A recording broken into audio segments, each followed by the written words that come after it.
Assalamualaikum warahmatullahi wabarakatuh. Perkenalkan, nama saya Raditya Aula Zahran. Di sini saya akan menyelesaikan tugas UAS, ujian akhir semester, yang ditugaskan untuk mempresentasikan materi awal hingga materi akhir. Terus khususnya yang diuji oleh Bapak Ahmad Alim MA. Untuk membersihkan waktu, langsung saja kita presentasikan yang berjudul Kajian Mendalami Makna dan Hakikat La Ilaha Illallah. Lanjut, kalimat La Ilaha Illallah adalah inti dari seluruh ajaran Islam. Kalimat ini bukan sekedar ucapan di lisan, tetapi sebuah pernyataan hidup, arah keyakinan, dan pondasi berpikir serta bersikap baik bagi seorang muslim. Seluruh bangunan Islam, ibadah akhlak, muamalah berdiri di atas akidah ini. Jika akidahnya kuat, maka tentu hidup akan kokoh. Jika akidahnya rapuh, maka hidup mudah goyah. Di era modern yang serba cepat ini, penuh distraksi teknologi dan krisis makna, pembahasan tentang akidah menjadi sangat relevan, khususnya bagi generasi muda. Adapun pengertian akidah, secara bahasa, akidah berasal dari bahasa Arab, yaitu al-aqdu, yang berarti ikatan, simpul yang kuat, atau perjanjian yang mengikat. Artinya, akidah adalah sesuatu yang terikat kuat di dalam hati dan tidak mudah terlepas. Adapun pengertian akidah secara istilah, akidah adalah keyakinan yang mantap di dalam hati tentang kebenaran Allah, Rasulnya, dan ajaran Islam tanpa keraguan sedikit pun, yang melahirkan sikap tunduk dan patuh dalam kehidupan. Adapun akidah sebagai pondasi hidup, akidah berfungsi sebagai pondasi bangunan. Seperti pondasi kuat, udah tentu bangunan akan kokoh. Pondasi yang lemah, udah tentu bangunannya mudah roboh, mudah hancur, dan sebagainya. Tanpa akidah yang benar, ilmu bisa menyesatkan, harta bisa melalaikan, dan teknologi bisa menghancurkan nilai kemanusiaan. Dan adapun pentingnya akidah dalam kehidupan, yaitu menentukan arah hidup manusia, menjadi sumber ketenangan jiwa, melindungi dari penyimpangan pemikiran, menjadi benteng dari kesyirikan dan kemaksiatan, menjawab krisis makna hidup, membentuk kepribadian yang kuat, menjadi dasar diterimanya amal, dan menguatkan mental saat ujian hidup. Oke. Dan adapun tantangan akidah di era Gen Z dan generasi noktural. Pengertian generasi noktural, yaitu generasi noktural adalah istilah untuk anak muda yang menghabiskan malam untuk hal-hal yang tidak bermanfaat, seperti begadang tanpa tujuan, kecanduan game dan media sosial, konten hiburan tanpa nilai. Adapun bentuk tantangan akidah masa kini yaitu ketergantungan pada teknologi, mengukur kebahagiaan dengan materi, FOMO, takut ketinggalan tren, merasa hidup kosong walau serba ada, mudah cemas dan putus asa.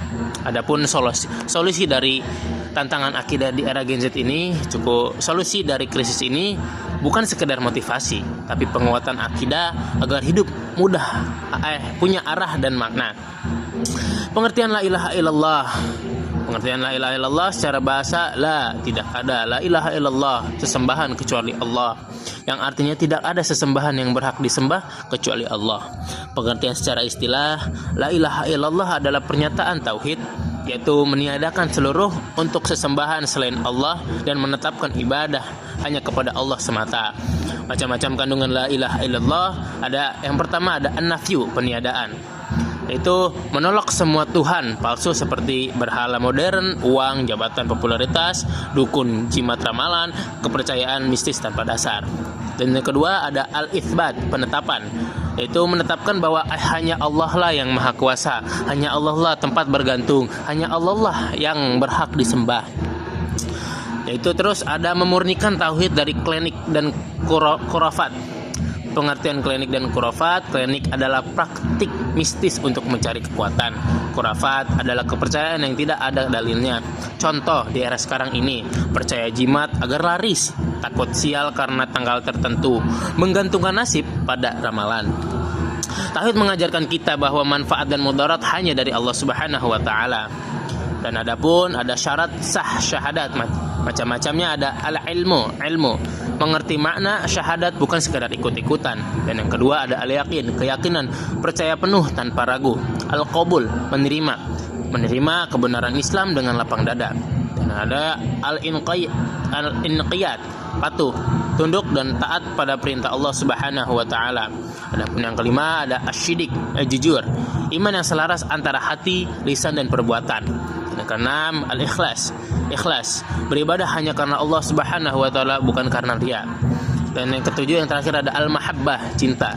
Mencintai Allah di atas segalanya.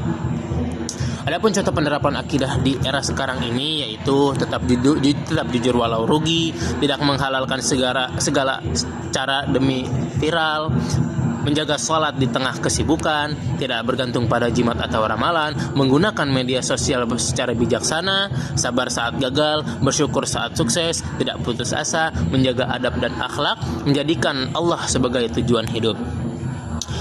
Dan adapun puncak akidah yaitu cinta kepada Allah. Cinta kepada Allah bukan hanya ucapan, tapi taat dalam perintah, menjauhi larangan Allah, ikhlas dalam amal, tenang dalam ujian.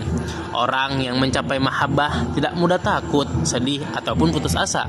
Nah itu, oleh sebab itu marilah kita mengamalkan konsep la ilaha illallah untuk diri kita sendiri agar dapat menekunkan keimanan kita terhadap era di zaman sekarang ini yang penuh banyak konflik. Adapun kesimpulan la ilaha illallah adalah fondasi seluruh kehidupan seorang muslim. Ia membebaskan manusia dari penghambaan kepada makhluk dan dunia menuju penghambaan sejati kepada Allah. Iman harus dirawat seperti baterai. Baterai bisa habis jika tidak diisi. Cara merawat iman yaitu belajar akidah, berzikir, beramal, dan istiqomah. Oke, sudah saatnya di penghujung presentasi. Mungkin hanya ini yang bisa saya sampaikan, kurang dan lebihnya mohon dimaafkan. Maaf bila ada kata-kata yang salah, dan jika presentasinya cukup cepat ya, karena emang dasarnya konsep la ilaha illallah di zaman sekarang ini hanyalah tentang keimanan kita, bagaimana kita menghadapi era di zaman sekarang ini. Banyak teknologi, banyak mazhab-mazhab yang berbeda. Jadi kita harus tepat gitu untuk memperkuatkan iman kita. Kita bisa tahu mana yang benar, mana yang salah. Oleh karena itu, maka cukup presentasinya itu definisi-definisi saja. Mungkin hakadam ini. Assalamualaikum warahmatullahi wabarakatuh.